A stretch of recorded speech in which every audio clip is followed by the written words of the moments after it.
techniques et administratives peuvent commencer leur séance d'essai. Je vous rappelle que seul le meilleur temps de chaque concurrent est retenu pour établir la grille de départ de la course. Je répète, les pilotes dont les voitures ont été vérifiées sont priés de se rendre au parc central pour pouvoir effectuer leur séance d'essai.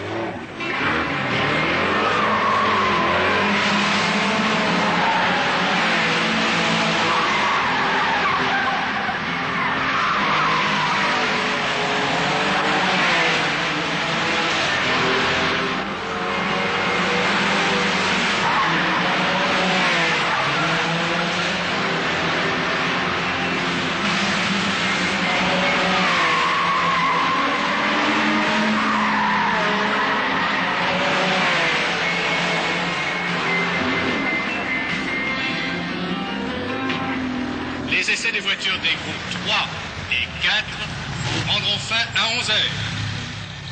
Les concurrents qui ont terminé leur séance d'essai doivent impérativement se rendre au parc fermé, être placés au parc central. Bon, c'est une affaire qui marche. En sortie de virage, fais attention d'accélérer doucement. Si tu ouvres à fond, tu glisses et tu perds du temps. On y va ?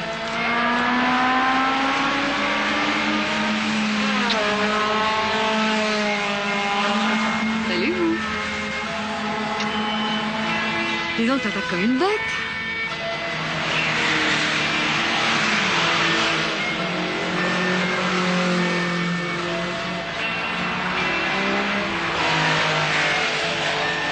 C'est qui, cette grande bringue? C'est une ennemie personnelle. Tiens. Je me demande ce que ça donne avec tes amis, alors. Arrête ton mauvais caractère. Viens, on va la regarder se ridiculiser devant tout le monde.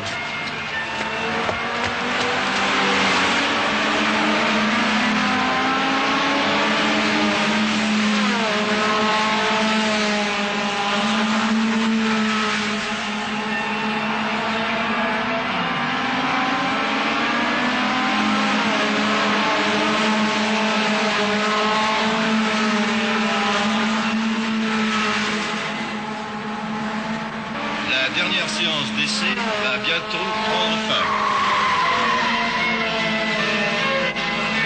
Pas encore le super pied d'acier chromé, hein. Ah, elle va bien pourtant. Bon. Et les pilotes d'usine, vous savez. On m'avait dit que les pilotes professionnels allaient toujours vite. Ah oui, mais elle va bien, hein.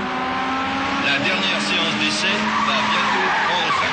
Nous vous donnons rendez-vous en début d'après-midi pour le départ de la première course. Pourquoi tu m'as demandé de venir exactement? À cause de mes parents. Comment? À cause de tes parents? Mais non, mais non. Tu sais quoi? Quoi? Ça te regarde pas. Je vous demande de respecter les consignes, de ne pas rouler sur les bordures blanches et d'observer rigoureusement les signaux des commissaires de piste. Et ainsi tout ira bien. Messieurs, dames, à vos voitures. On n'est pas parti. Les pilotes vont maintenant faire un tour et venir se placer sur la grille de départ. Je vous rappelle qu'il s'agit des concurrents des groupes 3 et 4, c'est-à-dire des autos de grand tourisme de série et grand tourisme spécial. Nous trouverons les voitures de tourisme des groupes 1 et 2 dans la course suivante.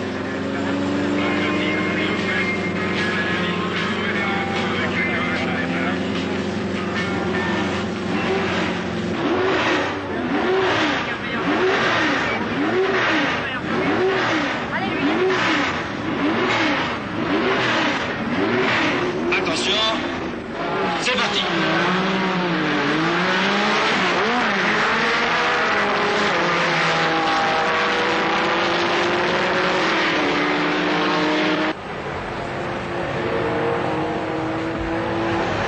Chers spectateurs, tandis que les concurrents sont en train de s'affronter dans ces premiers tours, les organisateurs vous remercient d'être venus si nombreux assister à cette grande journée de sport automobile. Nous sommes heureux de constater que notre sport a toujours les faveurs du grand public, à qui il ménage en toute sécurité un magnifique spectacle sportif. À propos de sécurité, je vous rappelle que les chiens doivent toujours être tenus en laisse. Le soleil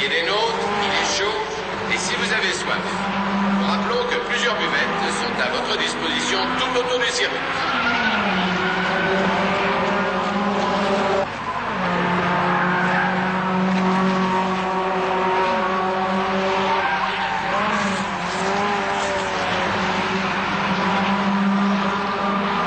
En tête, entre les Carrera groupe 4 de Louis, de Rousset et de Rominet, nous trouvons la Carrera groupe 3 de Saint-Marc.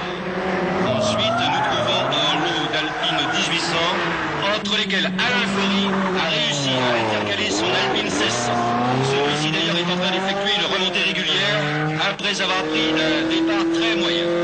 En tête, Saint-Marc n'a pas pu résister aux attaques de Rominet et il semble maintenant se contenter d'assurer sa victoire en groupe 3. Faury remonte très fort sur l'Alpine 1800 de Terrelli.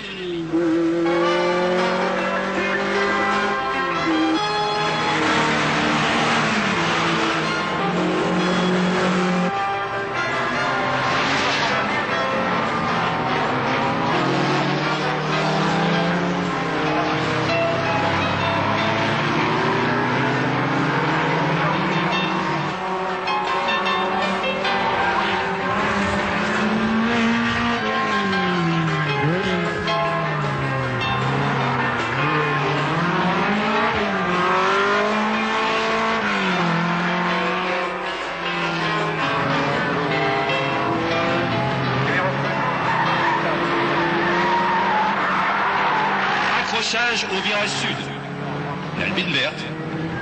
Ah, c'est celle de Faury. Il n'avait pu éviter la Carrera de Mademoiselle Després, partie en tête à queue comme à son habitude. Il semble en effet que cette jeune et jolie personne ait beaucoup de mal à dominer les 300 chevaux de sa mécanique. Faury repart. Je ne pense pas qu'il ait trop de mal.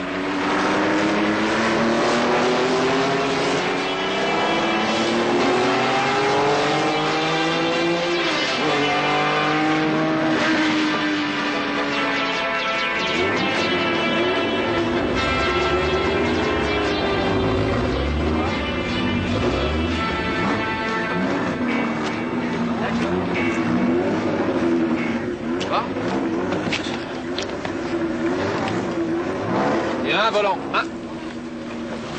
Appliquez sur moi. Il est plus fâché?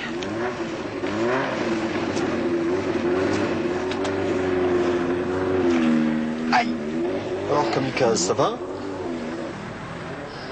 On t'a vu sur le rail, tu as même pas levé le pied.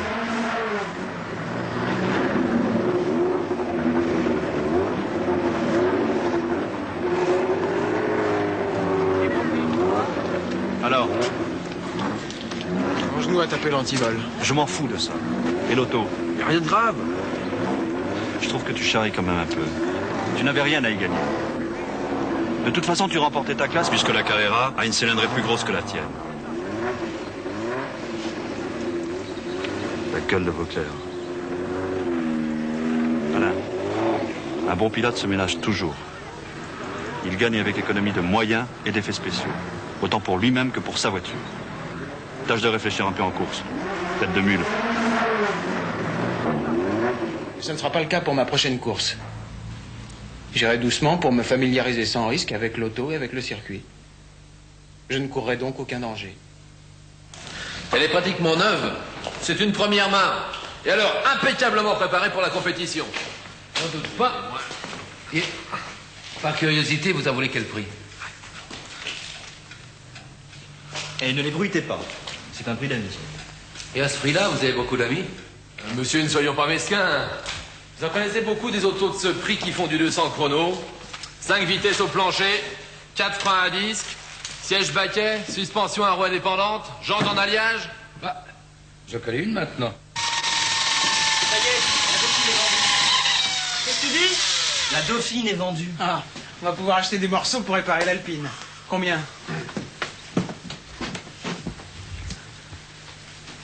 C'est pas encore le budget de la défense nationale, hein? Et pourtant, on a discuté.